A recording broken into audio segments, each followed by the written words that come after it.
नमस्कार साथियों, मैं आप सबका स्वागत और अभिनंदन करता हूं अपने YouTube चैनल जो एस्ट्रोलॉजी का चैनल है, एस्ट्रोलॉजी बेस्ड ऑन लघु पाराशरी।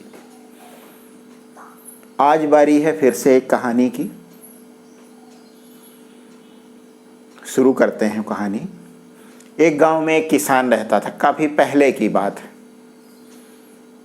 पूरा खेती पर डिपेंड था और वो समय था जब लोगों के कई कई बच्चे होते थे।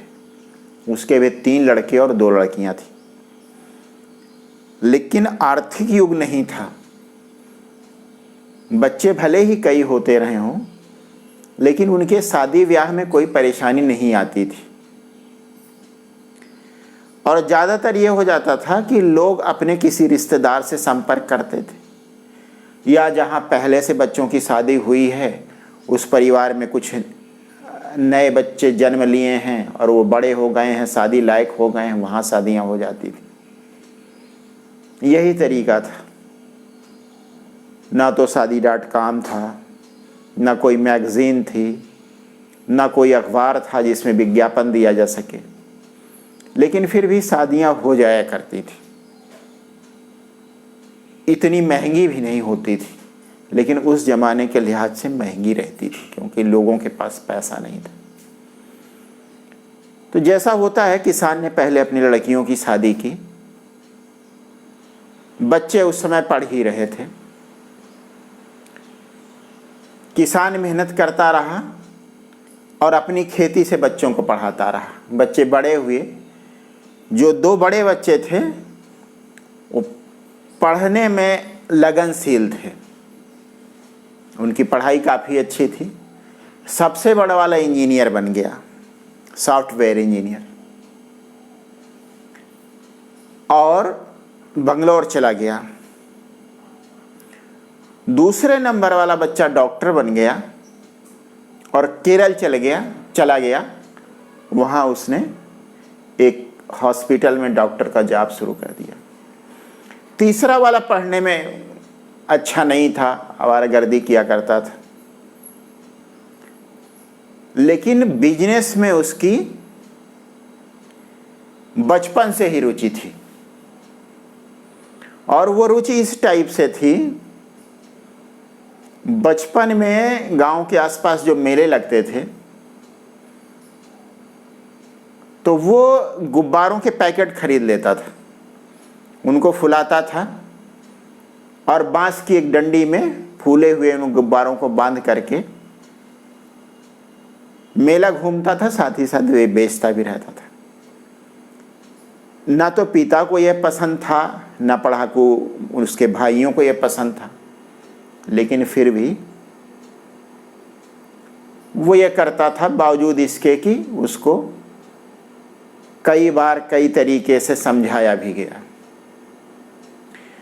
वो भी बड़ा हुआ और गुजरात चला गया किसी बिजनेस की तलाश में। धीरे धीरे करके एक शेयर ब्रोकर के यहाँ बैठने लगा और उसके दांव पेच सीख गया। धीरे धीरे करके उसने अपना खुद का बिजनेस सेंटर बना लिया। और जैसा होता ही है इस धंधे में,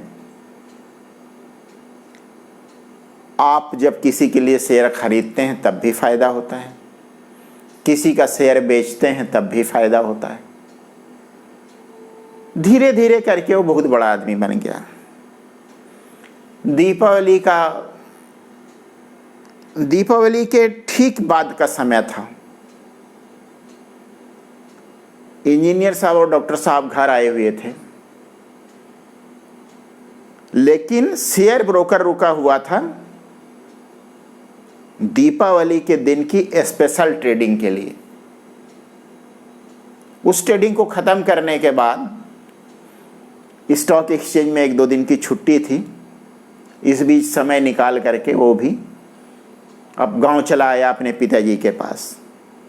तीनों भाई मिले गर्मजोशी से, पिताजी के पास बैठे। कहले पिताजी आप अभी भी उसी तरीके से रहते हो, कुछ करते हो, कोई गाड़ी ले लो, मकान ही बनवा लो, खेती और खरीद लो, कोई बिजनेस नया शुरू कर लो। पिता ने कहा कि अरे नहीं, अब क्या करना, जैसी हमारी लाइफ चल रही है वही ठीक है, मैं इस लाइफ से संतुष्ट हूँ। लेकिन बच्चे नहीं माने, जिद करते रहे। किसान को पता नहीं क्या सूझा, वो हंसा। उसने कहा अच्छा ऐसा करना, जब मेरी मृत्यु हो जाए मुझे गंगा तट पर ले जाया जाए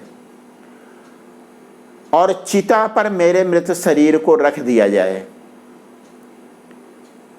शरीर को अग्नि देने के पहले सब लोग 2-2 हजार रुपए मेरे मृत शरीर पर रख देना। बच्चे बहुत नाराज हुए, ये क्या हुआ, ये कैसी बात है। उस किसान की पत्नी भी सुन रही थी, वो और ज़्यादा नाराज हुई।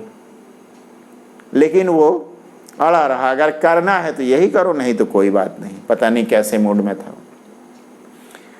बच्चे चले गए। उसके बाद किसान की ज़िंदगी काफ़ी लंबी थी।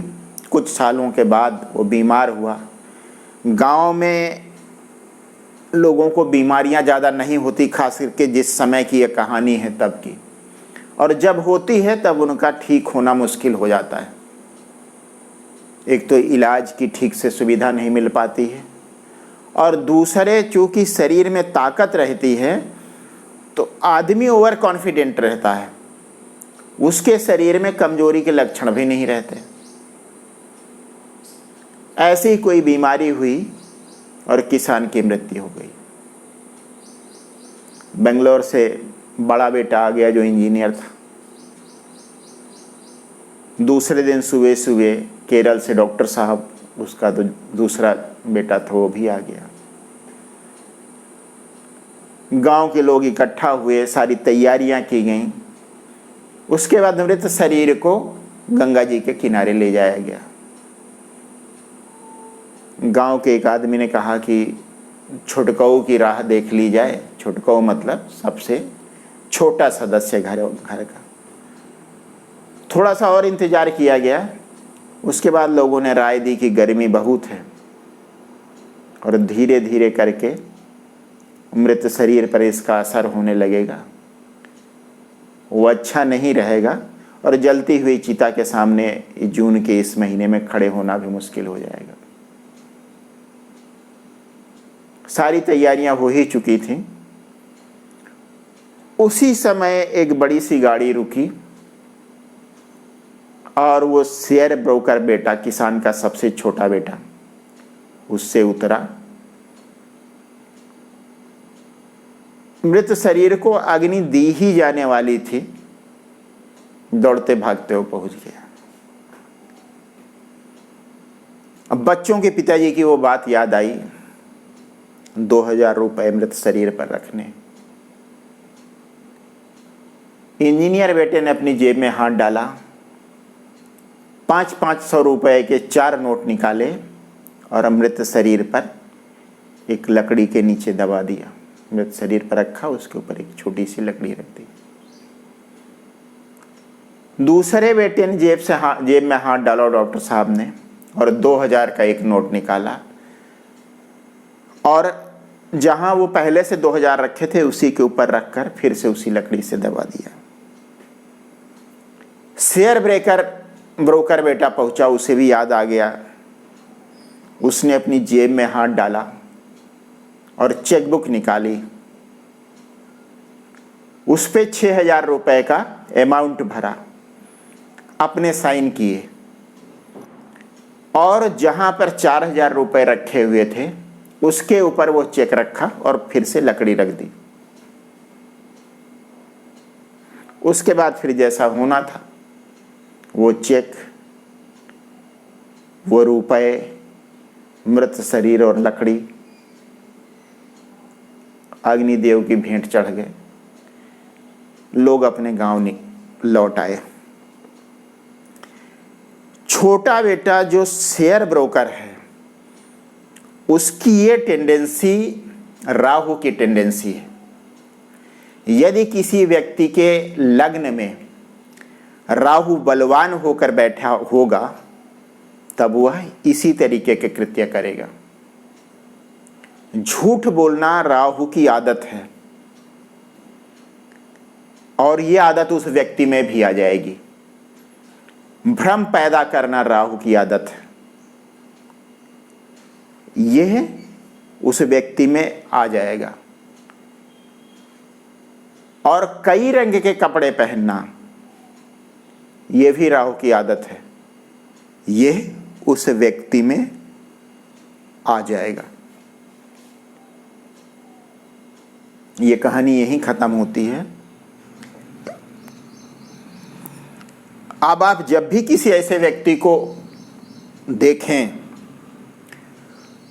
जो जब सब्जी मंडी में होता है तब बताता है कि वो अस्पताल में है, जब अस्पताल में होता है तब बताता है कि हम दुकान पर हैं,